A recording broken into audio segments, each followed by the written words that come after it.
Let's test the CR2032 battery with a multimeter.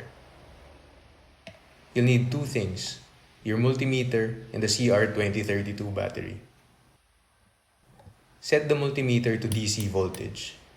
Since this is a 3-volt battery, choose the 20-volt range if your meter isn't auto-ranging.